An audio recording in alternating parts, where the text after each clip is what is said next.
souhaite la bienvenue à ce café littéraire. C'est la deuxième édition. Pourquoi nous sommes là? Nous sommes là grâce à la CENE Littéraire. La CENE Littéraire, je vais juste dire quelques mots pour vous présenter la CENE Littéraire, qui est une association d'amis de la littérature. Nous essayons de promouvoir la littérature d'auteurs africains et afrodescendants. Pourquoi? Parce qu'elle est mal connue, faute de moyens,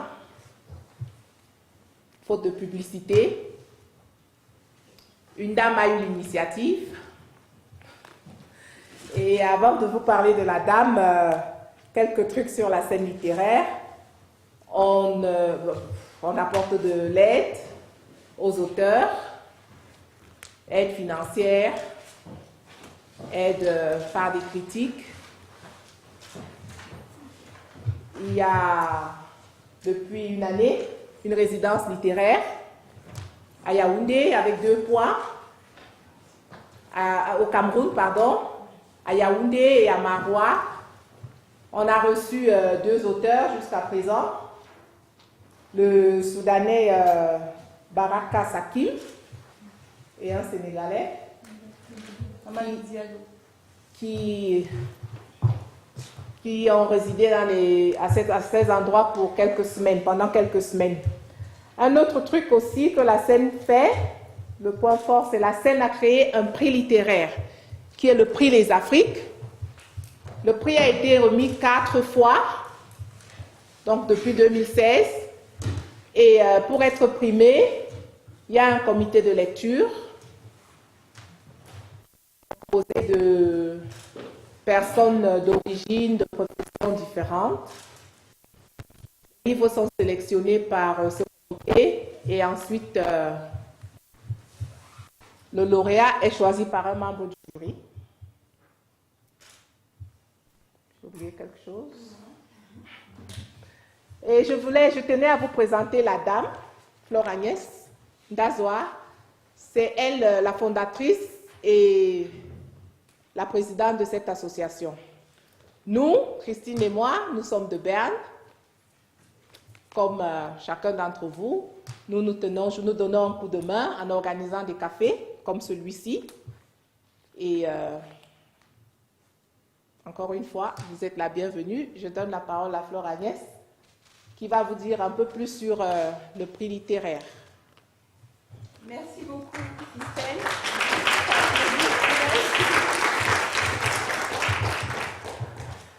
Alors, comme elle a déjà dit, la CENE Littéraire, c'est une association de lecteurs, tout simplement. Et nous avons à cœur la promotion de la littérature africaine. Et je tiens vivement à remercier les dames, justement, qui nous reçoivent aujourd'hui à Berne. Madame Christelle Hupsch, Madame Christine Amenda. C'est très difficile de créer quelque chose, de voir que ça prend, et de voir qu'il y a des gens qui s'y intéressent, de voir qu'il y a des gens qui s'investissent dans des domaines comme le domaine de la littérature, parce que c'est des domaines que les gens pensent élitistes et ils ne s'y intéressent pas beaucoup. Donc, je suis vraiment très reconnaissante de tout le travail qu'elles font ici à Berne. Voilà, et je leur dis encore merci 1000 fois, au nom du cœur. Donc, le prix Les Afriques, comme elle a dit, c'est un prix qui a été créé pour récompenser la littérature africaine et la littérature afrodescendante. Nous l'avons déjà donné 4 fois et cette année, il a été décerné à l'unanimité, comme on dit, à l'écrivain nigérian Elnathan John, qui est ici avec nous aujourd'hui, pour son livre Né à mardi. Le prix lui a déjà été décerné parce qu'il a été décerné en juin dernier à Genève, donc il a déjà reçu. Et on l'a invité, elles l'ont invité ici à Berne aujourd'hui pour qu'il vienne nous parler précisément de son livre. Donc je pense qu'il va commencer par une lecture du livre parce qu'il y a des gens qui vont venir au fur et à mesure, étant donné qu'il y a des bouchons à Berne, comme vous avez vu. Il aura un interlocuteur, mais cette personne va venir après. Et il va commencer par une lecture et puis après, ben voilà, on va faire les choses doucement. Et après la lecture, après les discussions, vous aurez l'occasion de lui poser des questions en fait sur son livre ou bien tout ce que vous voulez savoir sur lui. Et après, on aura un apéro, tout simplement. Alors, je vous remercie une fois de plus de votre présence et puis j'espère que vous allez passer un bon moment.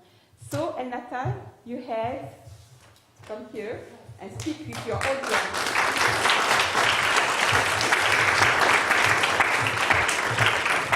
Thank you very much for coming out on such a wonderful day when you could have been out doing something better. I hope everyone can hear me at the back. Yes. Great. The format's changed a bit. I will be speaking about the book, but also about all of my literary influences and the reason why probably we are here today. One of the things that concern me the most is the constituent elements of what we call literature, and in turn, what some would like to call African literature. And for me, I break this down into very simple elements, and that literature, one of the ways in which literature is conveyed is language. Of course, there are other ways, sounds, movements, light even, if you look at the work of people that use mixed medium to do literature. But for the kind of thing I do, it's language. And when I break language further down, I have things like sentences. And when I break sentences further down, we have words. And I ask myself, what's the nature of words? What's the power of words? What are the limitations of words? And as a writer, and especially as a writer that's from Nigeria, I think of the burden that words carry, especially when I use words in a language that has assumed its current form over a period of history that is not particularly pleasant. I should probably be speaking Jew, which is the language of at least one of my parents. But instead, due to certain historical factors, my second language is Hausa, in fact, and not Jew, which is a history which I will talk about. I'm speaking in English, which is, a second layer of colonization, which replaced the first. And so I'm two languages removed from the language that I ordinarily would have used. And what that does is that it impacts the way in which I see the world. It impacts the way in which I transmit sentences, which in turn become literature, especially because of the language that I use. And that's one of the heaviest burdens that we who use languages like English or French or German have, especially those of us who are African. It might appear to be a simple burden, but one only needs to think of the history of the language that we have. And one of the quotes that I like a lot in talking about language before we go into the book and to why I chose the kind of language I chose is a quote by Dambudzo Marachera, the Zimbabwean writer who died in the 80s. And he said, English is a very racist language. It's a very sexist language. And that to make English do what it needs to do, you have to have harrowing duels with it. You have to beat it into submission. Because by itself, generally, I like to say that language is not neutral. And when people come to language and say, oh, well, I did not mean that, I just used this word, people often forget that language is the result of years of both cultural, historical, and political baggage. And that words come to life not by some magical process, but that words come to life through active deeds of human beings. And that words take on new meanings because of the deeds of human beings. And that the meanings of words are changed because of the actions of people. And that none of this happens just by itself. And so that there's nothing that's neutral about language.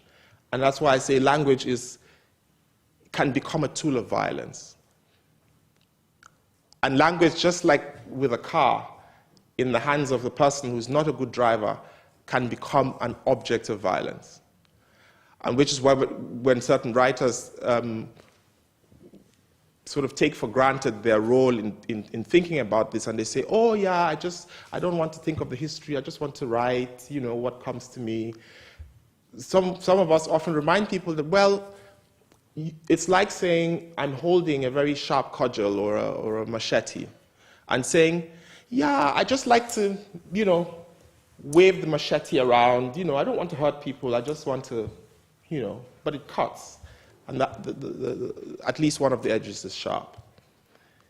And this is sort of the introduction I wanted to make just to show how sort of the foundation of the way I see language, and that in spite of the fact that I'm quite comfortable and happy speaking English, like Achebe said, let no one be fooled that we are speaking English, for we intend to do unheard of things with it. And it is my hope that at least in English, I have tried to do some, harrowing duels with this language and forced it to do some of the things that it should do. And I will, just as an example, I will sort of launch into a reading from the novel, Born on a Tuesday, for which reason I think I'm here. And to use this passage as an illustration of one of the things that I tried to do. Now, I remember that there was a word in Hausa that, as a writer that just started, I was so obsessed with, and I thought, because one of the things I also do is translate from Hausa into English. And while we translate, there was this word that we never found the exact equivalent for in English, and the Hausa word is santi. And we had equivalents, we had close substitutes, but we never found something that exactly conveyed the meaning of this word. And I always said, one day, when I write a book, I will anglicize santi, and we'll make sure that everybody in the world knows what santi is, and we'll make it an English word. In the same way, we have all of these other words that have bullied their way into English, and are now, anglicized words. And so I will read from part of the book just to explain this. If you have this edition of the English, it's on. Sorry. If you have this edition, it's on page 114.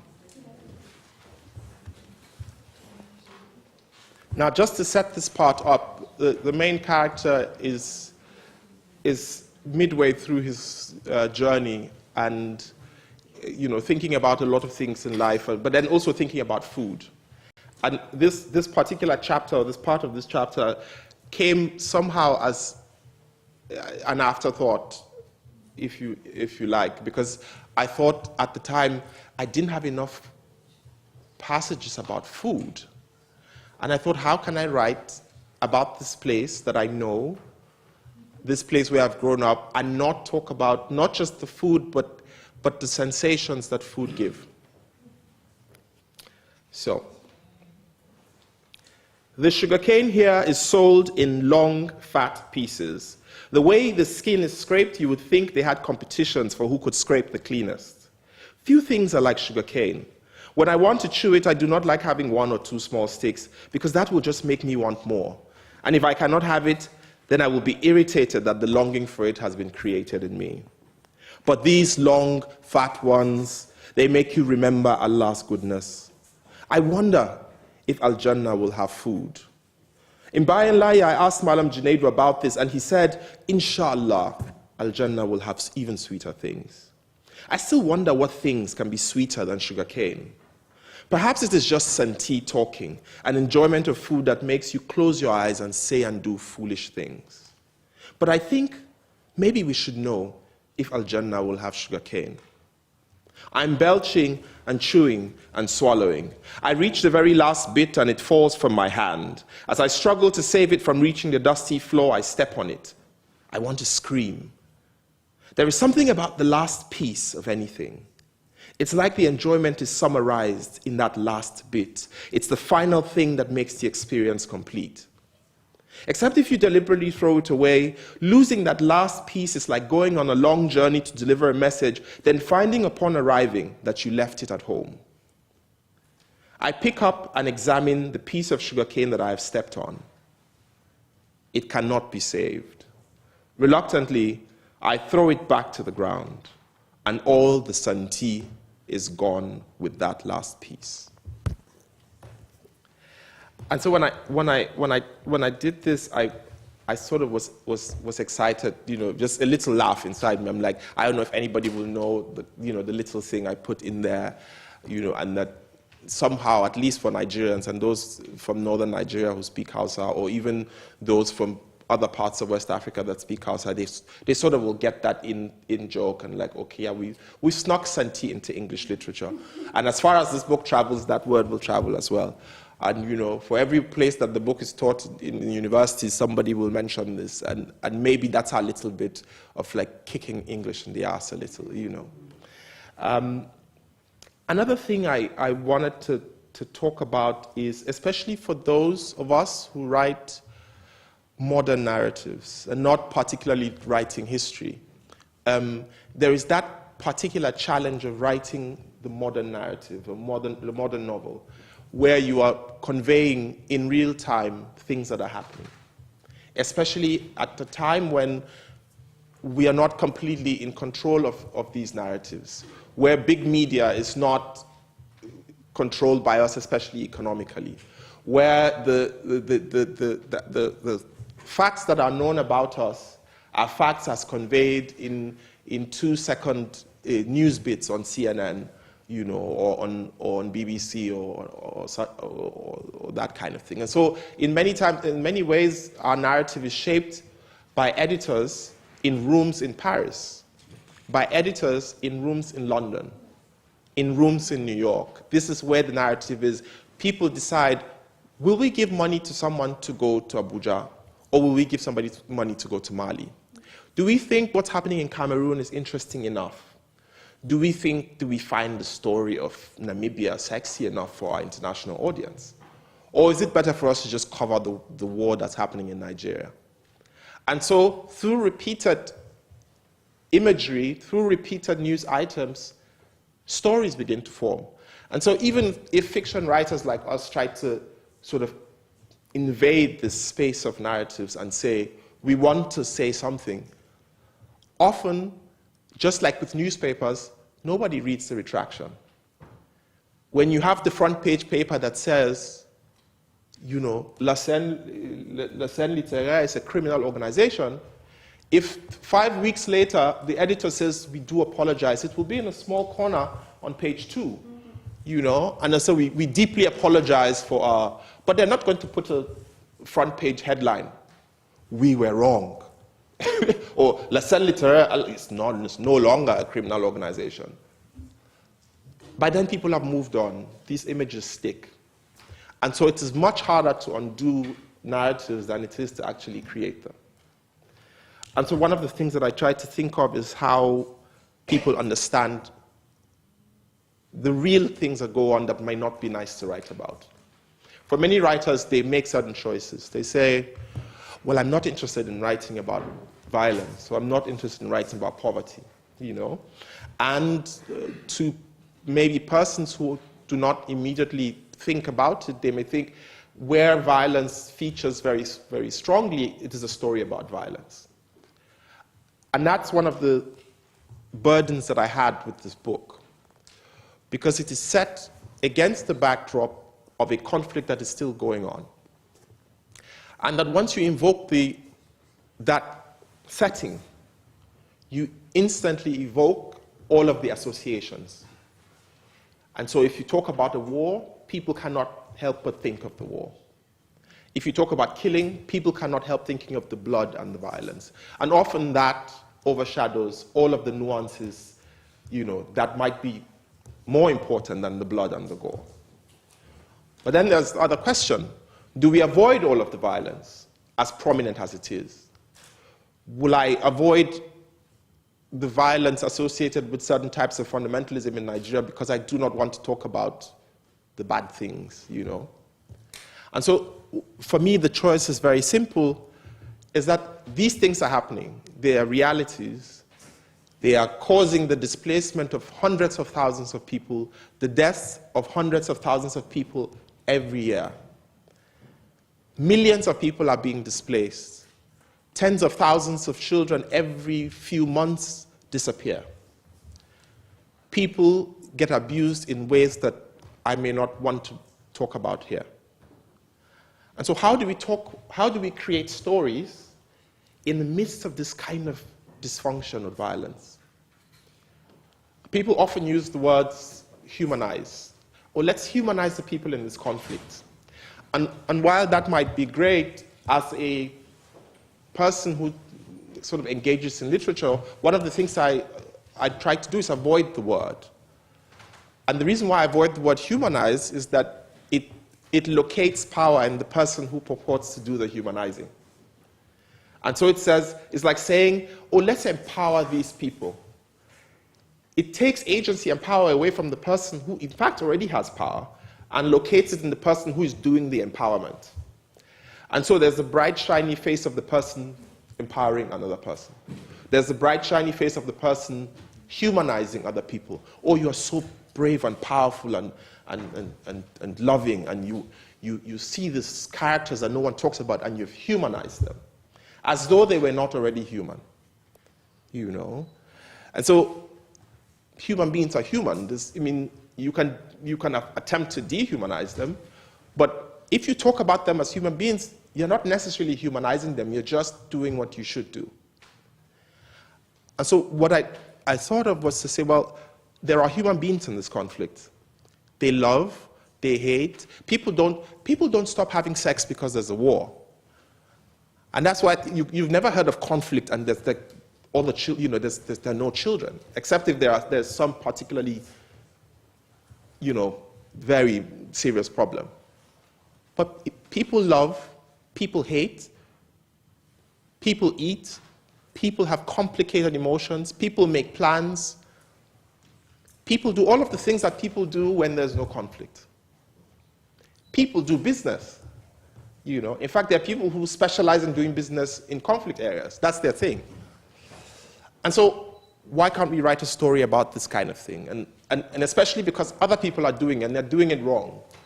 And so maybe we can just try to do it the way it should be done. So my main character, Dantala, is a young man in northern Nigeria, and the story is deliberately set in northwest Nigeria because, like I said again, of the associations with conflict. And that's why I did not set the novel in northeast Nigeria, which has a war going on now. Partly because, of course, I was trying to illustrate that it is not particularly peculiar that what is going on, but that it is, symbolic of the existence of certain state of affairs which can, in fact, trigger any of these type of phenomena, whether it's war or conflict or any of these kind of things. But more than that, I'm not interested in these. I'm interested in the human beings that are behind these, the people loving and hating and building and doing business. And so I will, at this point, do another reading that sort of talks about what I started talking about, language, and that characters in these very complicated situations can, in fact, think of things like language as they think about food and all of that.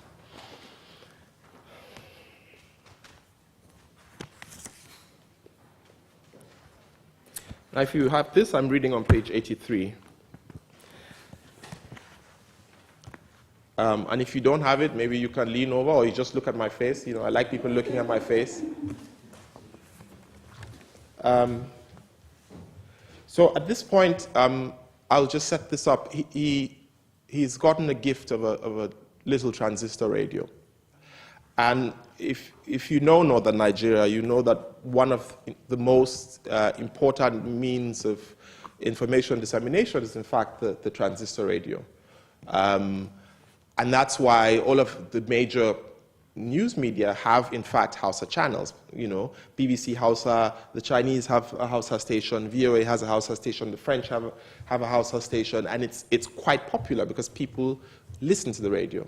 And so he's gotten a new radio, and the way that he engages with the world is in fact affected by all of this. And it changes the way he thinks about language as he moves from one sort of prism that is granted to him by one language to another prism that is granted to him by another language. And sort of the bridge between is what forms a large part of the story. Tuning the radio to find stations. I find BBC Hausa and BBC English. I like BBC Hausa, especially the news. It is surprising that I learn new words, new Hausa words, from a foreign radio station. Comparing the news on BBC English to that on BBC Hausa is interesting. Sometimes I do not know a word in English and I hear it in Hausa and then I understand. Other times there's a Hausa phrase I have never heard before, like Majalisar Ɗinkin Duniya, which BBC English translates United Nations. If I had not heard it in English, I might have translated it Association of Joining the World.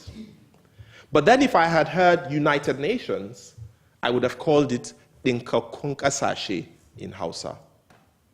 Words turn into something else when they change from Hausa to English and back.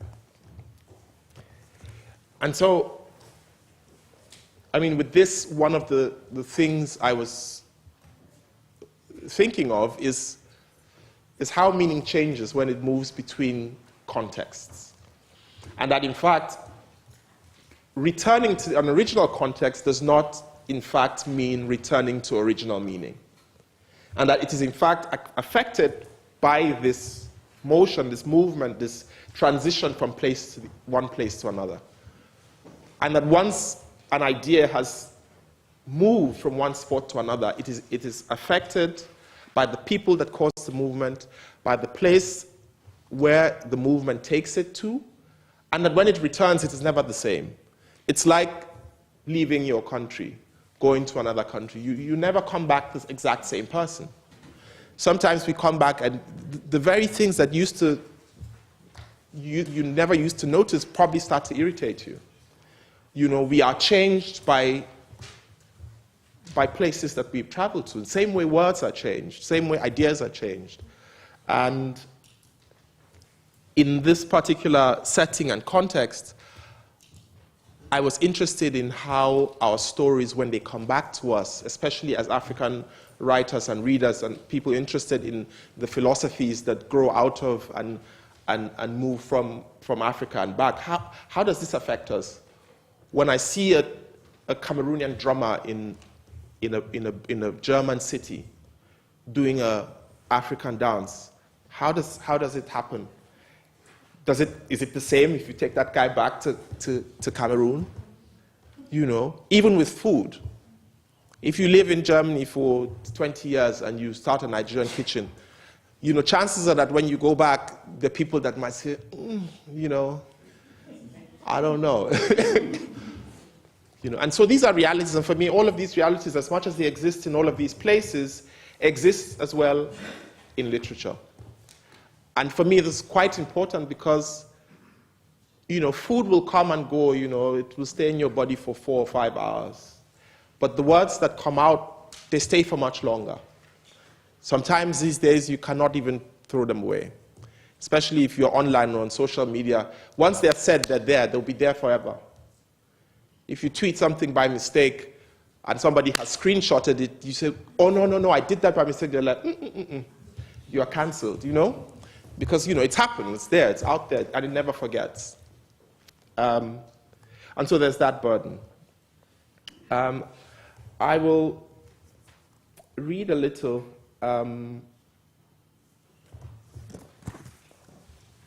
Just following on back of some of the things I've said about this particular setting of the novel. So I'm now just moving away from all of this rambling to the story itself of the novel.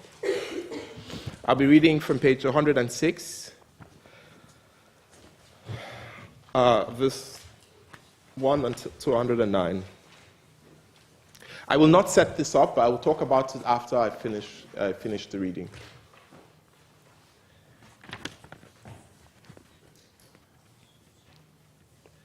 There is silence in the room. Oh no, there isn't silence. I was hoping for silence. There is silence in the room as we try to arrange the mattresses to sleep. I know it is not his fault, but I am angry at my father for sending us to different places. It scares me that I cannot remember his face when I want to be angry with him. I remember him, the things he used to say, his loud voice, but his face is blank in my head. It feels strange being in the same room as my brothers, who know many things that I don't. They speak to each other in this strange type of Hausa that I barely understand. It sounds like they are singing and dragging words forcibly from their mouths. I'm glad I do not speak this way. I'm angry that my brother stopped visiting Ummah. Maybe if she saw all of her boys, she would not have stopped trying to eat, stopped trying to live. Maybe all of our faces put together would have been strong enough to break the chains that sealed her mouth. What's the use of coming now when they couldn't visit when she was ill? My head bursts with questions, and I'm not sure which to ask first. The anger in my chest struggles with the questions in my head, stopping them from coming out one by one. Are you still both in Tashar Kanuri, I ask? No, Hussein answers. After Tashar Kanuri, we went to Zaria, then to Lebanon and Iran. When our Malam in Tashar Kanuri died, people started giving Shiites a hard time. So we decided to move to Zaria, where Shiites are many, Machido adds. He has brought up the issue I've been reluctant to talk about. No one likes Shiites in Sokoto. Everyone believes they are dangerous, especially those of them who go to Iran to study, and the Shiite Malams who take money from Hezbollah to fight Dariqas and Izalas. Even Sheikh preaches against the way they only pray 3 times instead of 5, how they act so uncivilized during the festival of Ashura, covering themselves with mud and dirt, flogging themselves, wounding themselves to mourn the killing of Imam Hussein in the Battle of Karbala. Why do you people observe Ghadir Khum? Why do you elevate Ali among the Prophet's companions, I ask?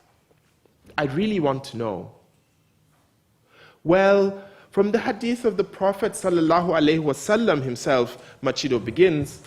I know you must have studied under Malam, so I know you have heard the hadith of whomsoever I am the Mawla, Ali is his Mawla.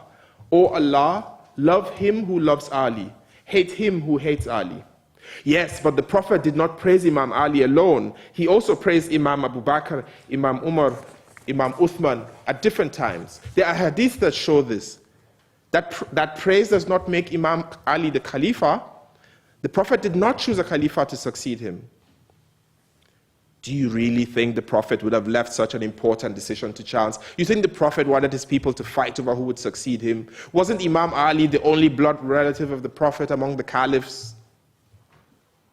The way Machido is speaking with his eyes wide open, the way Hussein smiles like someone who has just dug up a bag of money, I know I cannot win this argument. It's not that I don't have things to say about Imam Ali or the fact that they pray only 3 times a day, combining Zuhr and Asr in the daytime and Maghrib and Isha at night. I've heard Sheikh debate these things many times. I know the answers, I know the verses, I know the hadiths to counter Shiite teachings. But if you bring up a hadith that clearly says they are wrong, they say the hadith is not authentic. And what can you say when someone says your hadith is fabricated? I'm exhausted from arguing, and I stop talking.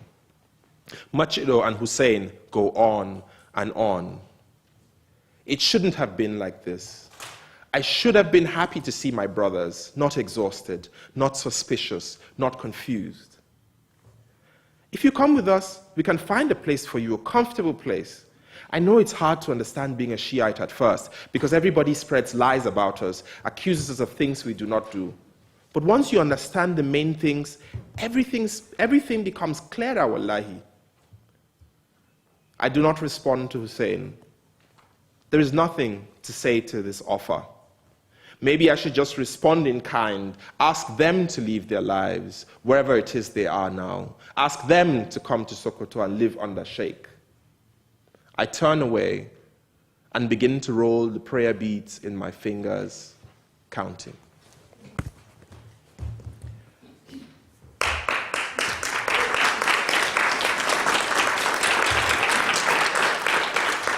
It's fine to clap, you know. It's okay. So, yeah. Elnathan, Esther will come with you now to challenge you a little bit because you speak somewhere. Yeah. We like it. How are you? Good to see you. Something to try? Thanks.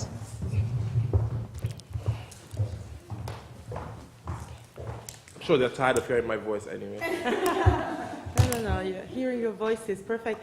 Good evening, everybody. It is a real pleasure and an honor to be sitting here, if just for a few minutes, waiting for someone else maybe to replace me. I'm just going to make the most of this opportunity. If you don't mind, are you okay with that? Of course. So this is my day. I'm so happy I came. And I've got loads of questions that I might never have had the opportunity to ask you. So let's go. My first question is about, you know Flaubert, the French writer. Mm-hmm. He says about his main work, Madame Bovary, c'est moi. So I wanted to ask you if Dantala is you or not. I could say the question is easy to answer and say no. Mm-hmm. However, one of the things I do is to try as much as possible to, create what I like to call literary empathy. Mm-hmm. And what that does is that it allows you to have, sort of fellow feeling. You will never be this person. In fact, if you create a character that is you, mm-hmm. if you write your own memoir, if it is literary in any way, you are at least one step removed from the character that you create. If you tell a story, you tell only one perspective of that story. Mm-hmm. If all of us are in this room, if all of us tell the story of what happened in this room, we will all have different perspectives. Yes. Mm-hmm. We do not have, no one in this room has monopoly on the knowledge of what happened in this room. Mm. I could sit here and say, oh, they loved it, Flora could go and say, oh my goodness, I was so embarrassed, I could say it was a full room. The gentleman at the back who can see the empty seats could have said, yeah, I wish, the seats were occupied. And these are vastly different perspectives. Absolutely. And so, certainly the character is not me. Mm-hmm. And I've tried to inhabit a space, not inhabit the character, but inhabit a space that I can share with the character, to the extent that I'm able to bring this character to life on the page, mm-hmm. to the extent that I can understand what motivations may have driven the character at different points in time, okay. to the extent that I understand that I will never be able to truly, fully be this character. And that makes me do the extra work to, as much as possible, bring this character to life. Fantastic. And how do you do that? Do you, like these Hollywood actors, inhabit the skin of someone who is similar to your character, sleep with him, eat with him? Well, I try not to sleep with my characters. Good news. One of the things I did, especially for this book, was to speak to as many people as I could, mm-hmm. but also to try to recollect conversations I already had when the thoughts around this character were forming. Mm-hmm. In northern Nigeria, you have people like Dantala everywhere. Okay. In fact, there's a word which I use in the book called almajiri, which literally translates to a disciple. But which is used to describe young, itinerant Muslim scholars who are sent away from their homes to study under a Muslim scholar for a number of years. Mm-hmm. But over time and due to everything that has happened, it has become an abused system, and so people who have poor people who have a lot of children just send their children off to these places and they end up in a really bad state. And when I was in university, a lot of these young boys were always hanging around looking for odd jobs to do. And so, you know, students would shout for one of them and all of that, but no one would know their names, you know. And one of the things, for example, and it is to answer your question more fully, is if you look at sort of the quote in the beginning of the novel that says, A Star Without a Name, which is a poem by Jalaluddin Rumi, Yes. Where he says, if you allow me, I will just read out the poem. He says, when a baby is taken from a wet nurse, it easily forgets her and starts eating solid food. Seeds feed a while on ground, then lift up to the sun. So you should taste the filtered light and work your way toward wisdom with no personal covering. That's how you came here, like a star without a name. Move across the night sky with those anonymous lights. And so, like, in many ways, like anonymous lights, like stars without a name, ever present but never named particularly, these young boys would always be there. People would always call for them, you know, come and wash for me. But no one would remember their faces. Because for many people who called them, the face was not important. It was just important that there was a body to do the work. But one of the things I tried to do was to talk to, you know, I just couldn't be like this and just not talk to people who, you know, and so I started talking to people like this. And I struck a sort of acquaintance with a young man called Basiru, and he told me about his life. He would come every day, and people always said, like, why are you doing this? Why are you making this guy, you know, come and sit in front of your house and all of that? But then he kept coming because, you know, nobody would talk to him normally. And so for a long time, he was shocked because he thought maybe I wanted something from him or something. But he just kept coming back because no one ever asked him, where are you from? What's your story? And so he would come and sit every day in front of my room and, you know, would have a short chat, and I would say, you know, so when are you going back? How did you come here? Who, you know, all of that. So, I mean, at the time, I wasn't thinking of the novel. It's not like I was thinking I'm going to write a novel about this. But these, I would say, these were the seeds that grew. You know, they lay fallow in the ground for a long time, but they grew. With a bit of watering. So you're giving a name to the nameless children and a face to the faceless children. Actually, I'm not. It's one of the things I talked about earlier. They are not faceless. They have a face. They are not nameless. They have a name. So I'm not giving them names. I'm simply acknowledging that they have names. I'm acknowledging that their faces exist. Because to say, like I said earlier, to say I'm giving a face to the faceless is to domicile this thing in me and say, you know, I'm giving them a face. You know, they have a face. They have a name. They exist. In the context of it's metaphorically, obviously, like The Invisible Man, novel title. And I'm thinking of Dantala as a character. He is a very delicate soul. He is gifted with languages, and is a critical thinker. In so many ways, he is different from the average Quranic student that you just described. I feel, maybe. So my question to you is, where is this average child that we see in the streets begging and asking for our help? Is that child present in the book as well? So I would push back a little and say that I would create a sort of question and say, what is the and why do we think we know the average child? Because in fact, the reason why we have assumptions about people like Dantala is because we do not speak to them. If I told people that, well, for all of them that completed their Quranic education, they are literate in at least some type of Arabic. Even if it is just memorizing Quranic verses. They are able to recognize the Arabic words and say them. Because to read on a slate, because normally when they start memorizing, they learn how to write out the verses and read back the verses and memorize those verses. That is literacy.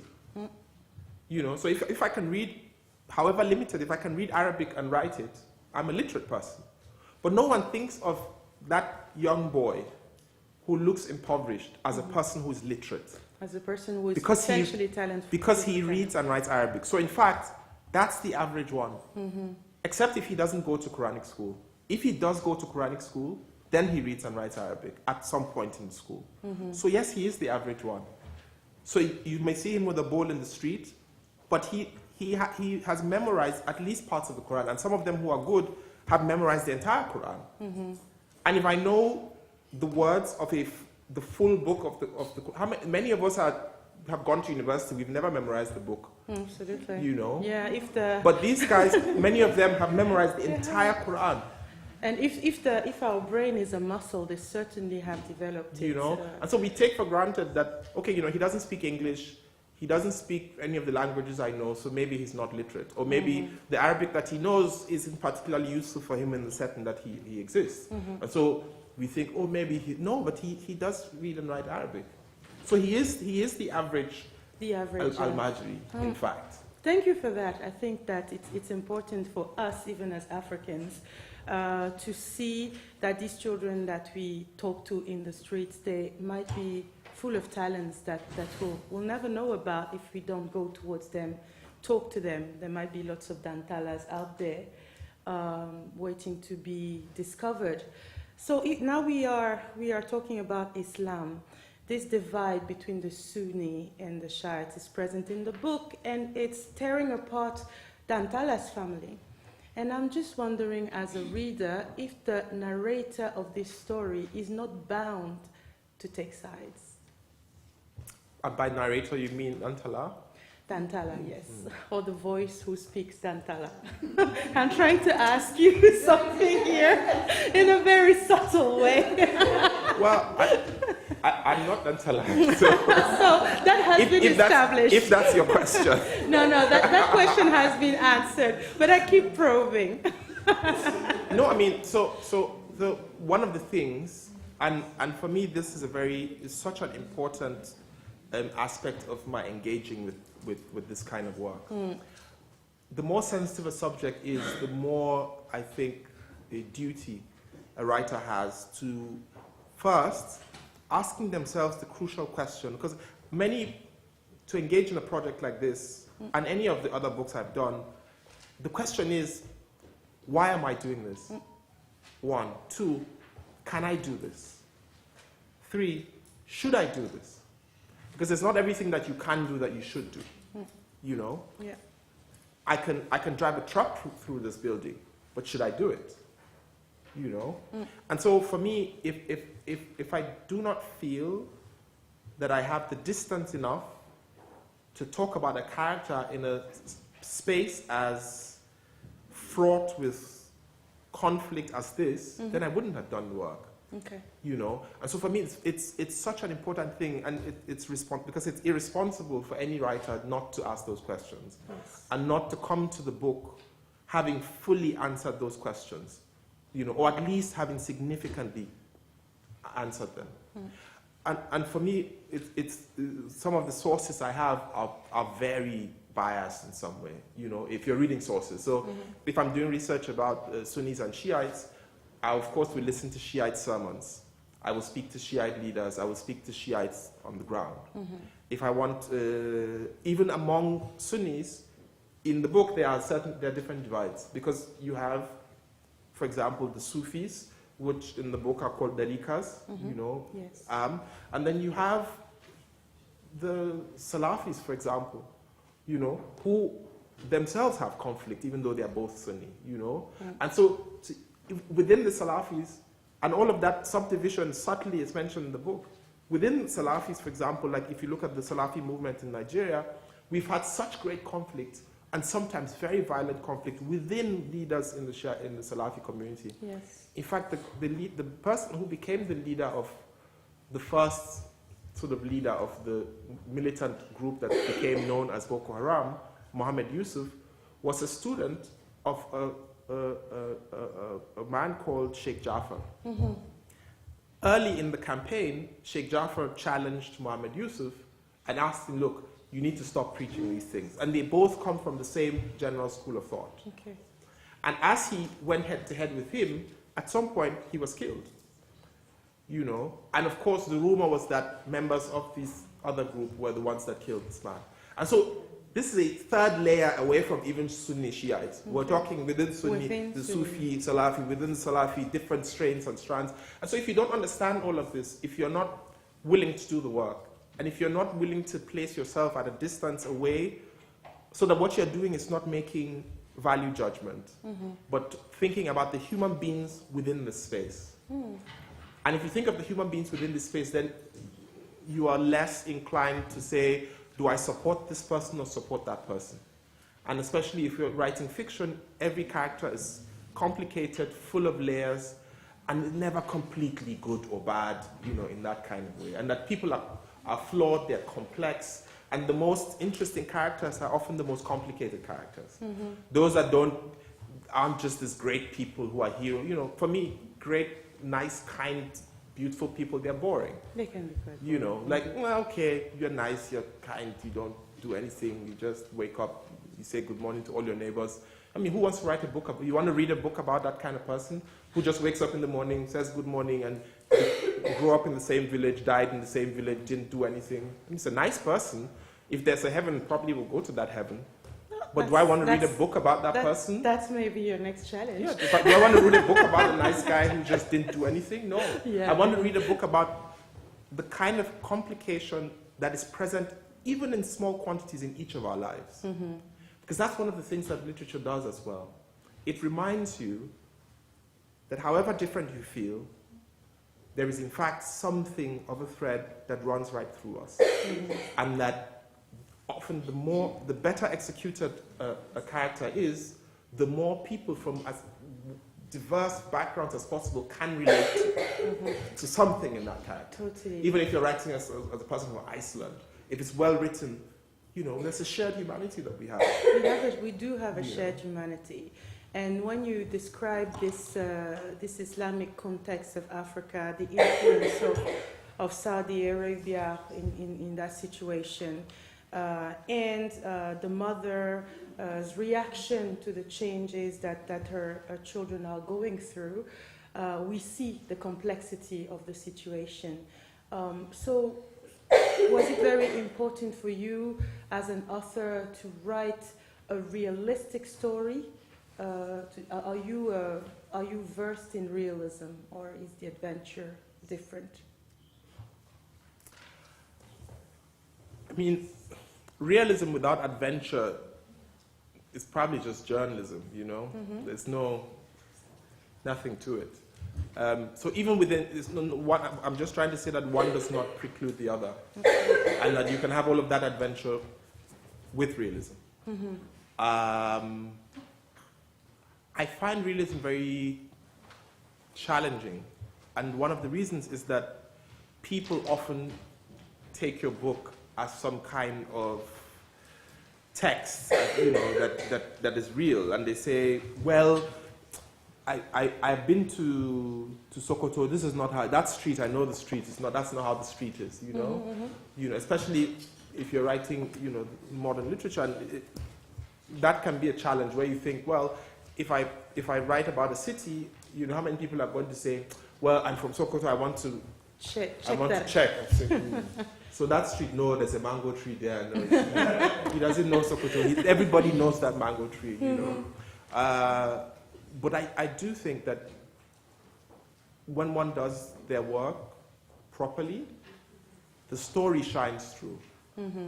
And that one is not bogged down in these details of realism, whether or not it happens in the now, whether or not people are like this or they're not like that. You know, one of the things I was afraid of, especially, is even though I'm from northern Nigeria, that after writing this book, you know, which is really 100%, you know, rooted in northern Nigeria, you know, characters are not traveling to Lagos or doing that kind of thing. That people from northern Nigeria would say, let's see, who does he think he is writing northern Nigeria? Let's see, you know. And it's what kept me grounded and said, I need to make sure that it's not just factually true, but it's emotionally true. Like a balance between, you know, research and people can hear poetry. The voices, they can feel the moods, they can. as any writer who thinks readers are not intelligent is a writer that will fail at some point. Because you have to think your reader is intelligent, you know. Yes, yes. You have to think your reader they can detect bullshit. They know when this person is just doing gimmicks and playing around.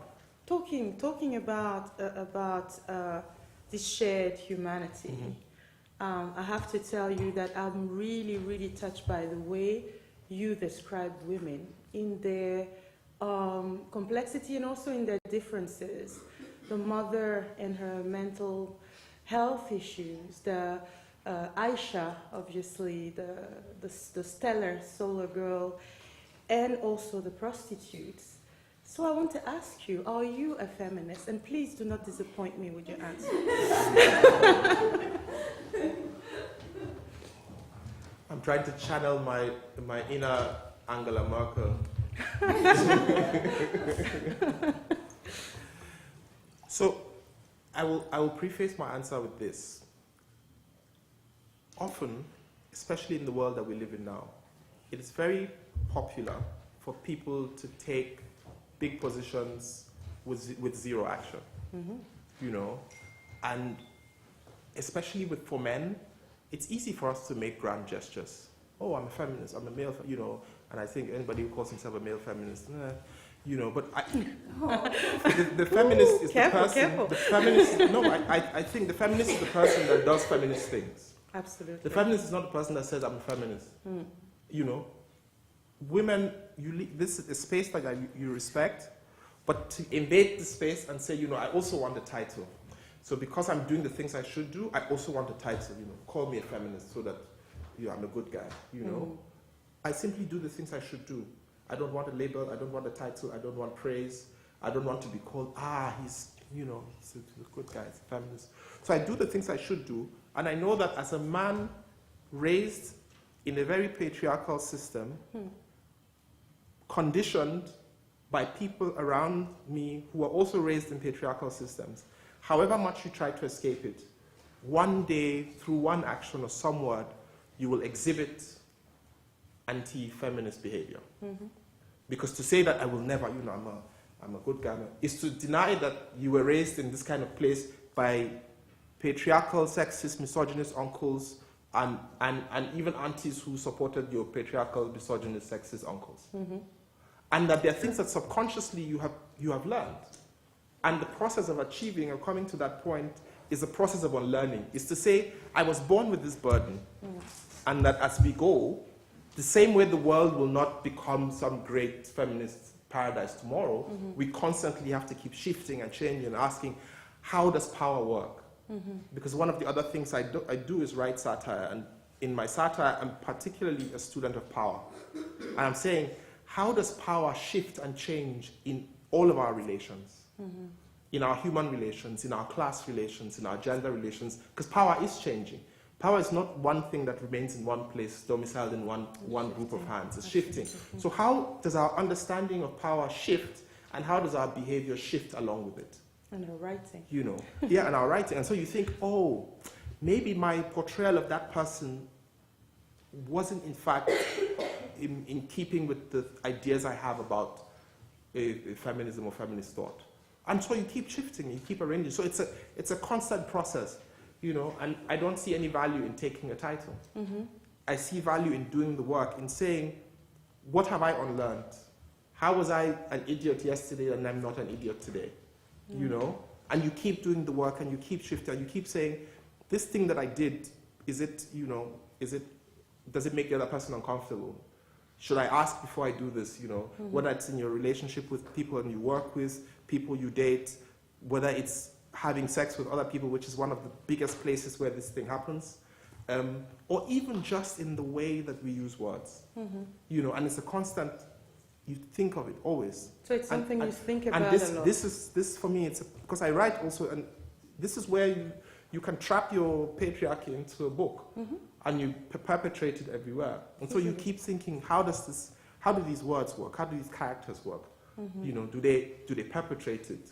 You know, because sometimes you want to portray without perpetrating. You know, Yes. and that's a very Subtle. delicate line. There's a subtle place. So if you're asking me, if this is a constant feature in my thoughts, my actions, my writing, my life, my relationships, the answer is yes. Thank you.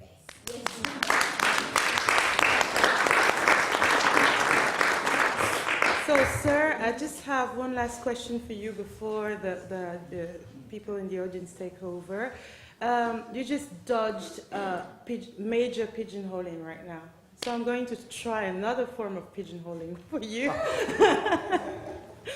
I just wonder, from your own perspective, how Nigerian, how Pan-African, how universal you see yourself? How do you play with this balance of paradigms?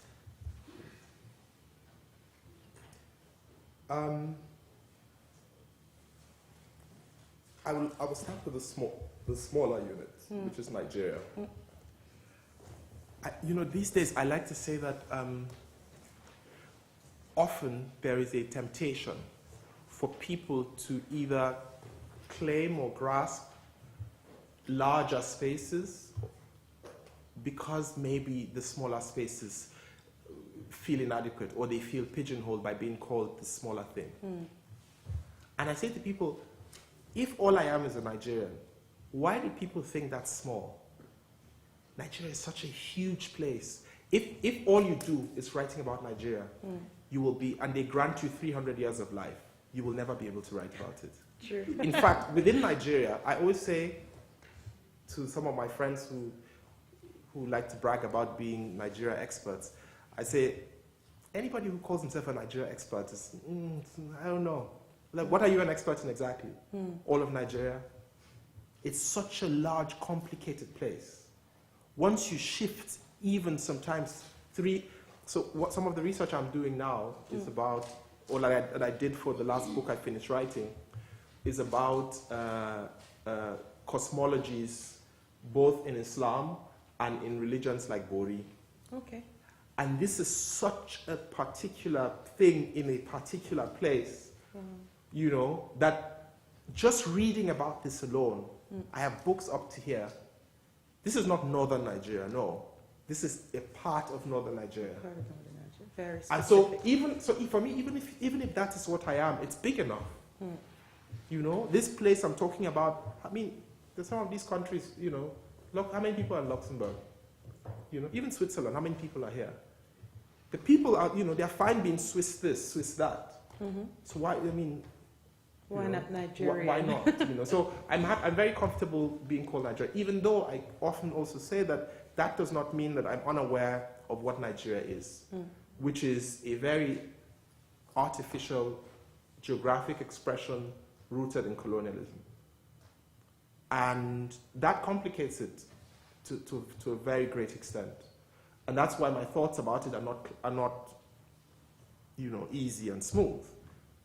I know what Nigeria is, and I know why Nigeria is the way it is, at least in part, and it's rooted to some extent in the kind of history that we have, that some guys sat down somewhere and drew lines around a certain place and say, all these people, just put them together, it's easier, and that eventually they say, okay, we'll arrange you people like this because of that, It's a construct. And then now we are stuck in this kind of, we're trapped in history.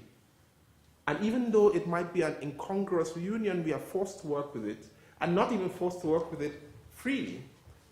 Forced to work with it within the constraints of the global economic system that forces your hand, driven by very corrupt people who in fact play into this global system that makes sure that nothing ever happens. And so, I'm aware of these complications. Also, I'm not nationalist at all. I'm not, in fact, I'm even careful about the word patriotism, because I always say patriotism is the ugly cousin of nationalism. I'm so anti-nationalist, and I just think that passports are just what they are. If I had my way, we wouldn't have the borders. We wouldn't need to carry these little booklets that say, I am this, and because I am this, I have this power to go that place. And because I am this, I can do this thing and you can't do it. That we can look alike, we can be exactly the same person, but she would get in through one gate and I will get in through another gate. And that if my passport changes instantly, I'm a different type of human being. Oh, yes. I'm no longer this criminal with a green passport. You know, if I show up with a burgundy one, everything changes. What has changed about me, you know? So even this thing called the passport, this thing called nationality, these national anthems and pledges that we say to worship these borders that we drew around ourselves to limit each other, you know, I have a problem with that. So this is not to say I'm completely anti-nationalist. If you break down the border and say I don't give a damn about Nigeria as a thing, you know, it doesn't mean anything. You just answered this question very complicatedly. So you're not a nationalist, but you're very proud to be work about Nigeria. And this complexity is beautiful, and that's what we find in Born on a Tuesday as well. Nothing is simple. Everything is very subtle, as human beings are. Thank you very much. So now, yes, you can,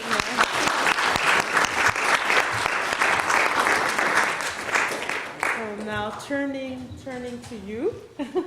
Time to get some more questions from the floor.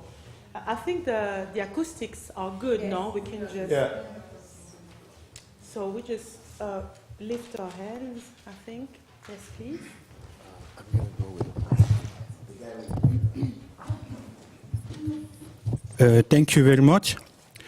I would like, first of all, to highlight some good facts I've noticed by reading this book. It is my second time to attend this kind of cafe.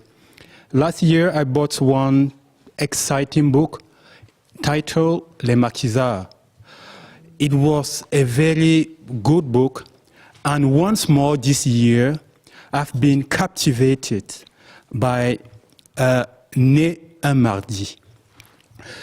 The reader is captivated from the first line of the book till the end. I think Mr. John has adequately managed all the literature tools. What's hold me awake is specifically the tense of writing. Unlike common novels, Elnathan often used the present as time of narration of past events, and it really makes the reader feel as part of the described story. The perfect description of places is done with such precision that one could ask, where is the frontier between the fiction and the reality? From Bayam Lai to Sokoto, passing through electoral fraud? That's the first question. The second question is why Mr. John has hidden for so long the name of the counter. I would like to know, because I've reading from the beginning as somewhere without finding the name of the counter. So, yeah, of the narrator. I know his name, but I'm asking, why has he hiding his name for so long in the course of the book? It seems as if he didn't want to give the name of the narrator. So I would like to know why. And the last question, please. Should the content of the book change if the narrator was born one Wednesday? Thank you.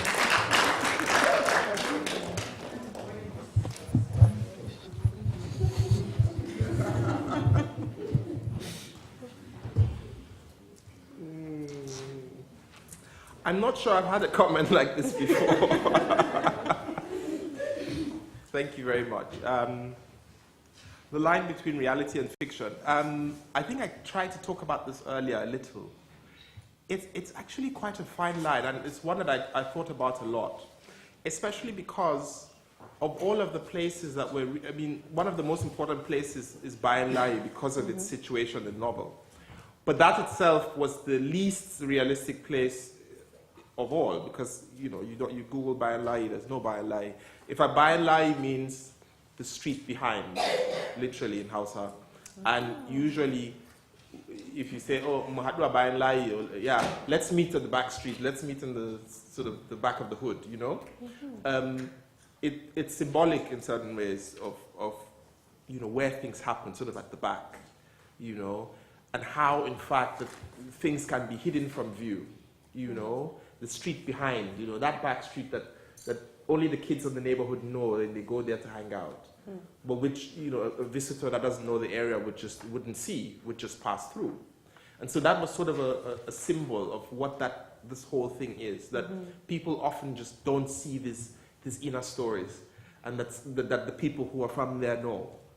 And so that itself was a symbol of that. And I used that as a literary device as well to convey this. And so that's why that is the way. But that line between fiction and non-fiction or rather between reality and fact, was for me quite heavy in my mind, because one little misstep can just make the whole thing problematic. And so I was hoping that at the end, maybe I would sort of achieve some kind of balance where it's rooted in the reality that I want people to take seriously, but it's also a novel, and it's fiction, and that I don't want any of these facts to diminish the other. The name. Now, one of the big themes of the novel is actually naming.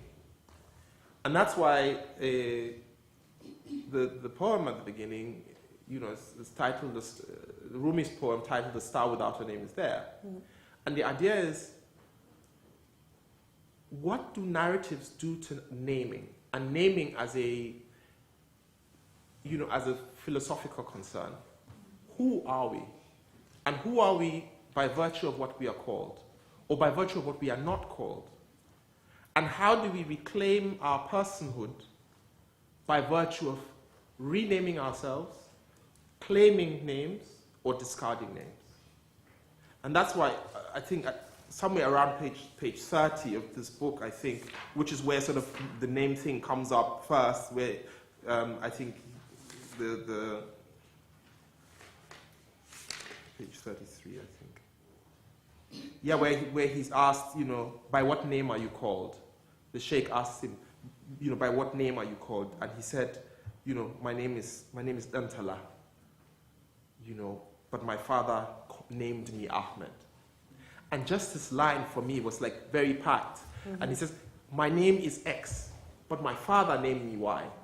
And the Sheikh responds by saying, well, you have a good name of a prophet, you should use that name more. And the juxtaposition of what name a person feels comfortable being called with what name has been bestowed upon a person, the differential between that in terms of whether it makes a person more of a person or less of a person. And then what name a third party chooses to call us or thinks is appropriate for us. And this, just as a concept, exists everywhere. With whatever we call ourselves, with what other people call us, with what people say, you shouldn't call yourself that because X, Y, Z. Who has the power to do this? And it's the kind of question I was hoping to throw up while firmly setting the book in this particular setting. And so the idea of names is very heavy in the book, and that's why the positioning of that name is where it is, tied in with the coming of age of this character. And let's hope I will have a character born on Wednesday sometime.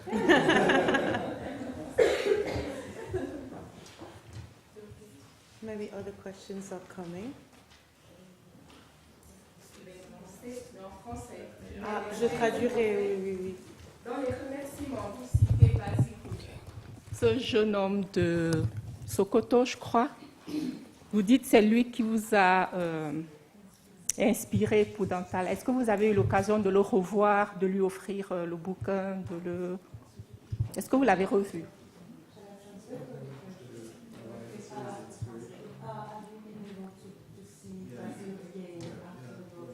I've actually gotten this question, and for me, it's a bit of a sad question because the answer is no. And I always wish, at some point in my life and in our interaction, he just disappeared. And the fact of his disappearance was another reason why I felt very strongly doing this particular story. Because at some point, he just disappeared. You know, I couldn't find him. I asked people around, you know, have you seen Basiru? And they said, who's Basiru? You know? I tried to describe him, but, you know, and that's why it's all tied to this idea of even just now it's just on a naked level, what is a name? People couldn't even remember that this guy who comes to this house every day has a name. But, you know, I couldn't find him, and I had no way of tracking him. And anything could have happened to him. He could have died. He could have gone back to Sokoto. He could have been lost somewhere. He could have just, I don't know. But the fact that people can disappear like this, and that no one really cares, was for me such a big thing. So the answer is no, and I really wish that I could have, but you know. Thank you. I was just curious, at the beginning you were speaking about language and how you are 1 or 2 steps away or remote by using English, which has been brought to you thanks to the United Kingdom. Authors like you start traveling the world and you spend months in, I don't know, somewhere in Europe on writer camps, or I don't know exactly what you would call them, but how does that, and you know, when you read African literature that has become known internationally, these authors oftentimes then spend a lot of time outside of Africa. And I was just curious if that has a similar impact or what impact it has, not to say that it must be negative, but do you feel it helps to be closer by being away, or, you know, how, in relation to what you said to language, does the geographical, your location also has an impact on your writing? Que Monsieur Elnathan John ne vive pas chez lui et quel est l'impact de cet éloignement géographique sur son écriture? Well, as far as language goes, not very much, because I'm still speaking the same language. And the violence that has been done to me by my speaking of this language was already done to me when I was living in Nigeria. So moving didn't particularly change this, because, I mean, it was done to me in Nigeria. And, you know, in fact, if you went to school in Nigeria, you would know that, you know, there used to be names of people who use vernacular. And vernacular simply means any other language apart from English. If you spoke any other language, you were punished. You know, sometimes you were beaten for speaking another language. And so, in even physical ways, that violence was done to you already in Nigeria. And in fact, as diverse as Nigeria is, we do have only one national language. We're not even like South Africa that has almost a dozen national languages. We have one. All language of business, law, government is conducted in English. Even in places where half the members of parliament of the state don't speak English that well, they have to conduct language business of parliament in English. So as far as language is concerned, not very much. But of course, there are other things that factor into the creation of literature. Some things require proximity, some things require that one steps back. For the novel that I wrote after this, which was set in this, between the late 1700s and 1800s, I don't need to be there. I have the material, I have the persons who have the material, people who did research on the ground at the time, because those things don't exist anymore. And in fact, the last sort of professor who worked on the ground in this part of the country where I'm researching, I was in touch with him just before he died. So that for me was like is as close to that place as I could, because he was on the ground in 1960, physically interviewing people, all of whom have died. And so that for me was as close to that as I could get. And so of course, if I'm writing this history, I could do it anywhere. I mean, also I write quite a lot of things, and so each of these things require a different kind of engagement with either country or place, and sometimes some of the things are not even about Nigeria. You know, some of my stories are set in Berlin, for example. and many other things. And I use different media to do this work. And so, depending on what I do, some things are better or worse, you know, and I choose the things which I'm well equipped to do. The things which I'm not well equipped to do, I don't do. Some projects, for example, I have dropped. Like, there was a book I wanted to do, which was a memoir of sorts, not really a memoir, but it was supposed to capture, in fact, I already had the promises of funding for the book, blah, blah, blah, blah. I was supposed to travel with cattle across northern Nigeria on foot for 3 months, you know, and just sleep in the bush and everything for 3 months. But it became too dangerous to do because of the herdsmen and farmer crisis that we have now. It just became just impossible to do without needlessly risking one's life, you know. So yes, it depends, depending on, you know, what. Was there a second question? I had just one question. With, I am one of your biggest fans. Yes. Confirmed. And in the world, yes. And We can confirm that. We've got proof. And I'm following you in Twitter. Hey, And no Twitter questions. of course. So you have many followers in Twitter coming from Nigeria. And I have seen it that you have constructed a very good relation with your readers in Nigeria. You know, it is something very special with our writers. They just have a relationship with readers here in Europe, you know. And you have did it, and I just want to ask you, how have you managed it? You have those kind, because they are buying your books, reading it, read comments, and very admirative, you say. And I wanted to ask you, how do you do that? Well,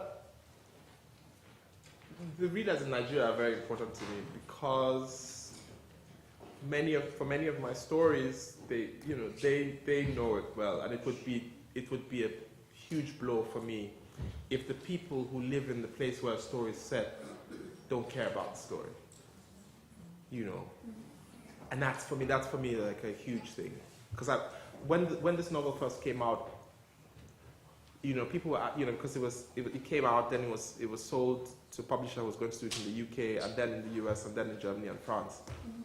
But for me, I was thinking, if I get great reactions from everywhere in the world, but not from Nigeria, I would be sad. And not just from Nigeria, but if I do not get good reactions from northern Nigeria, from people who live in this place, then I would be unhappy. And for me, my experience has been that they have been at the forefront of pushing the book, in fact. That they have been the ones who, you know, pushed for it. They were, when I did a reading in Abuja, it was, you know, the reaction was, I was happy about that. And so, I always remember that people engaged with me like this, and I engage with them as well. You know, because, I mean, readers are human beings. They want to be engaged with sometimes. But I also understand that many writers don't, it's not a thing they can do as individuals. They don't have the emotional, I don't know, capital or whatever to engage in these kind of interactions with readers. They can do a reading, but they don't want more interaction. People are different. I mean, I can do it. It's not a problem. I've been doing it for a long time. So for me, I only left Nigeria like 3 years ago. You know, and I know my people. I know how to relate with them. There's a language that we can, you know, when people want to talk about the book, they appreciate that you want to talk about the book with them. You know. And I also get something. It's not like I'm giving people something. I get something from it as well. Because there's nothing like people actually engaging with the characters that you created. That you sat down in a room somewhere and just typed out words and created this thing. And that there are people who say, we are invested in this thing that you created. And that we're willing to follow you, and we're willing to talk about it with you, and we're willing to keep it alive. Because there are many novels that come out, and after 6 months, they're gone. In fact, the average life generally of books in bookshops is 6 weeks. After 6 weeks, it goes in the bag. You know, so I'm very thankful that Nigeria, in many ways, keeps the book alive, in the way that translations also keep the book alive. You know, and that it gets a new life. It's like the book is born again in French. You know, it's born again in German. You know, and that for as long as Nigerians keep discovering it, it keeps getting new life. Yeah, first of all, I'd just like to express our thanks for you to take time to actually come here. I very much like your comment when you said effectively, let us shaft the English language. I am spot on that. And the way we can do that is by recognizing the single element that identifies us as Nigerians. We come in all different shapes and sizes. And by being an Oyibo, coming back to Nigeria, arriving in Lagos, for example, those who are Nigerians here will know what I'm saying. You walk down the escalator that never works, and all the Oyibos go to the right, the Nigers, they go to the left. And when I go to the left, I'm giving certain characters the opportunity to make themselves noticed, typically wearing a uniform, by pointing at me and say, you are going the wrong way, you should go this way. And then I just have to say 1 or 2 words in Pidgin English. And then they say, he's one of us. So, apart from jollof rice, the English that we speak, our Pidgin English, is really what unites us. When 2 Nigerians meet anywhere in the world, as soon as that Pidgin English comes out, we know ourselves. And so I'd like to ask you, or to encourage you, to consider writing a book, a novel, in Pidgin English. And the title of the novel could be something like, Make We Shaft Them. I mean, it's great. I mean, but just to add one, sorry to be anal about this, but just to add this little point about Pidgin. While it's true, I mean, one of the things I also try to remind people is that, in fact, the prevalence of Pidgin is slightly overstated. And here's why. There are millions of Nigerians that do not understand a word of Pidgin in northern Nigeria. In fact, whereas Pidgin would be the street language in Nigeria, in northern Nigeria it's not. Many people I grew up around didn't understand a word of Pidgin. Pidgin is as unintelligible to them as English is. And so you could go to certain places and nobody speaks Pidgin except maybe the Igbo community there or the Yoruba community there or the common places where people meet. Once you go out of those places, zero Pidgin. They don't understand a word of it. The language of the street there is Hausa instead. And so, I mean, everything you said is true for a lot of the country, but not for all of it. Because once you move up, it's you know, the further north you go, you've got less and less Pidgin and more Hausa. And so I try to think of these things as 2 things on a street level and on a unifying level, even though Hausa is more controversial in that regard, because it does have a history. It does have a history of, some would say, erasing other languages. You know, for those of us who were colonized by the Hausa kingdoms that became Hausa Emirates, would say, well, maybe we don't want this kind of unifying languages, because what it does is that it has an effect of, under the banner of unity, erasing smaller groups. So, and these are like the complications of using these kind of commonalities. Just to complicate the questions, to say, it is in fact a language that unifies a large part of Nigeria. Somebody was saying, well, maybe we should make airport announcements in Pidgin. But I just reminded them that you know how Nigeria is. The moment you do that, the man from Sokoto who doesn't speak English or Pidgin will say, this one is what now? Are they speaking Chinese now, you know? You know, that kind of thing. So in fact, it can create a complication because people will be like, Pidgin. Because some people, if you go to a guy from Kauranamoda up or some village in Zamfara, it's like, it's not Pidgin, it's not our language, it's their language, you know. So that's also there. So, but I've tried to do some sort of small work in Pidgin, but I also write in Hausa, so I do both. So maybe we can have a half Hausa, half Pidgin book. That's what makes the whole spice. Yeah. It's that dynamics. Because we are a slice of humanity in the making. We still have to decide, are we going to be a sandwich or not? You know, to say it in a very simplistic way. And I think that's an interesting thing. I mean, some of us that have some gray hair have experience. I have like 2 gray hairs. You don't want to know where.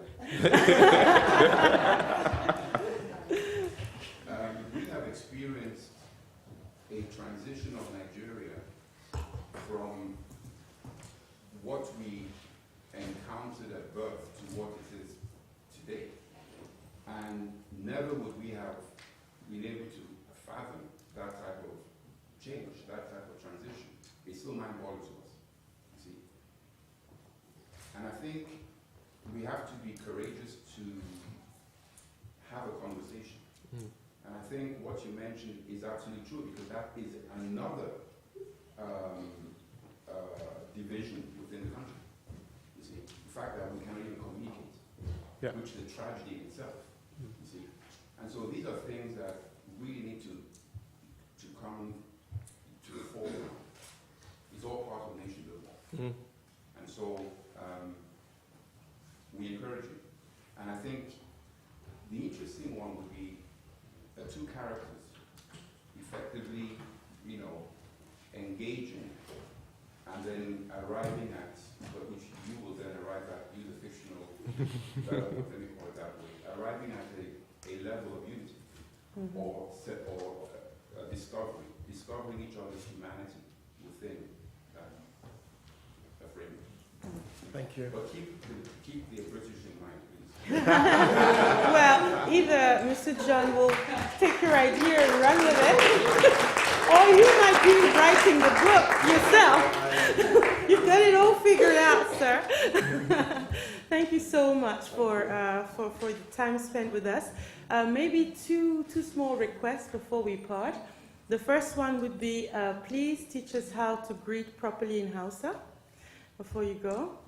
And second would be, could you just read us? We greet universally the same in Nigeria. Just give us money. So we speak the same language. You know. No, seriously. And the second would be, if you could find the paragraph that for you encapsulates the complexity of Nigeria in your book, and read it to us. Oh, yes. Yeah. Only that. Like the money you people have paid me has finished, though. This is Exactly. Okay, so I mean, we'll negotiate. If you want to say in Hausa, if you want to say good morning, you can say Inakwana. Inakwana, which literally means how did you sleep? Okay. In the afternoon, you would say, Barkadarana, which is like, well done in the afternoon, something like that. Barkadayama, same thing in the evening. Okay. But a general, like, easy greeting, which is not really a greeting. That one. People say Sanu. Sanu. But Sanu means many things. Sanu means sorry. Okay. If you say Sanu, Sanu, it means slowly. Sanu means well done. And it can be used sarcastically. Or say, Sanu. Okay. So Sanu is just like well done. Like, well done. Thank you. Thank you so much.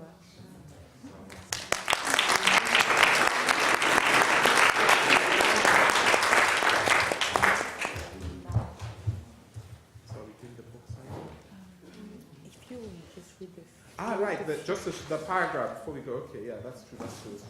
Okay.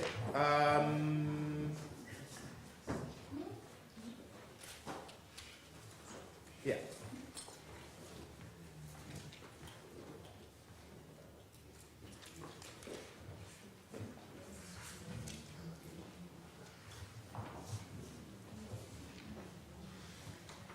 Okay, so, but I'm just going through this because it's about English and how we struggle, you know, even though English is our national language, we still have a real big problem with English. Just very quickly, okay. The other day, Jibril was teaching me how to use him and her in English. It was confusing. He said, give her her book, and asked me to make the same sentence with him. I knew it was give him his book, but I didn't understand why. At this point, the character is learning English, and he's moving between languages. Why is it not give him book? Simple. The same way it is in Hausa, I asked. That's just how it is, he said. English is a foolish language, I replied. He laughed and said that we could see who could remember the most words from the list we had made of words that ended with T-I-O-N. I knew he'd win and was just trying to show off. I get confused with T-I-O-N. Some words end with S-I-O-N, but are pronounced the same. Many times I think I cannot really understand this language. One thing I know I will never, ever get is when to use ITS and IT''s. I think I know the difference, but Jibril always says I get it wrong when I write. Et voilà, je voulais particulièrement remercier Estelle aujourd'hui, parce que comme vous avez pu le remarquer, elle a dû prendre vraiment au pied levé, remplacer quelqu'un qui devait être là, qui était Madame Bettina Gappa et qui a eu un petit accident. Voilà, donc Estelle a vraiment pris au pied levé son travail et elle a fait extrêmement bien. Mon ami, comme d'habitude, tu as assuré. Hein? Voilà. Merci. Et thank you to Mr. Elnathan John. It is the second time you come with us at la CENE Littéraire, and my English is very bad like the last time. So we thank you, and now we are going to take some food refreshment there. Yeah. And people who want to sign, how do you say it in English? Yeah, sign the books. Yeah. The books, yes, can come with us there and give it to him. Thank you everyone. Thank you to la CENE Littéraire. Thank you to the Café Littéraire and all of you that have stayed. I believe that writers should be aware of the world that we live in and the different arrangements that make us who we are and the kind of power relations that give us the kind of either strength or weakness that we have. In doing this, I think that writers should further reflect this awareness in the way that they write, the subjects they choose, and how they approach those subjects. I also think that readers should be more mindful readers in the kind of books that they select to read, in the range and diversity of the books that they select, and in trying to learn more about the world and about other places around them. With African literature, I think that it might be nice for readers to look at the books from Africa written by Africans, to understand what the people from a place say about the place. On a passé une magnifique soirée avec l'auteur Elnathan John de Mardi. On a eu la surprise d'avoir plus de monde que prévu. Pour ça, on est très très contents. C'était une super soirée. Merci. Mes impressions, magnifiques, merveilleux. Je suis tellement contente que cet événement a été une réussite. C'est notre deuxième café littéraire qu'on organise. C'était un très grand challenge pour moi de réunir autant de monde parce que voilà, c'est pas une soirée en blanc. On n'est jamais sûr de combien de personnes on aura, mais là, on est content. Les livres ont été vendus. Tout se passe à merveille. Je tiens à faire un clin d'œil à Flore Agnès Dazoa, qui est la présidente de la CENE Littéraire. Je lui dis merci, merci Agnès d'avoir réveillé en moi cette vieille envie de lire des auteurs africains. Parce qu'à part les ouvrages scolaires au Cameroun, Je dois avouer que je n'ai pas lu de livres d'auteurs africains, mais là, je suis en plein dedans depuis 4 ans et je savoure. Vraiment, merci Agnès. On reste ensemble. Merci bien de donner la parole. Je viens d'assister à un formidable café littéraire comme je les aime. Et c'est une très très bonne initiative de ma part et j'encourage les organisateurs ou les organisatrices, je pense, de continuer dans ce qu'ils sont en train de mettre sur pied, c'est-à-dire promouvoir la culture africaine, bref, montrer aux yeux du monde que nous avons du talent en Afrique et c'est à nous, rien qu'à nous, de valoriser ces talents et puis de les montrer au monde entier. Donc, bravo pour les organisateurs et j'aimerais à l'avenir faire partie de votre association, si c'est possible. Je ne connais pas les conditions, mais tout compte fait, j'apprécie l'initiative et les échanges qu'il y a eu ce soir. Voilà, je vous remercie. Je trouve assez extraordinaire d'organiser une soirée comme ça. C'est vrai qu'à Berne, on n'a pas souvent l'habitude d'assister à des soirées qui soient multiculturelles et je trouve que c'est une chance extraordinaire que la scène littéraire ait fait ça.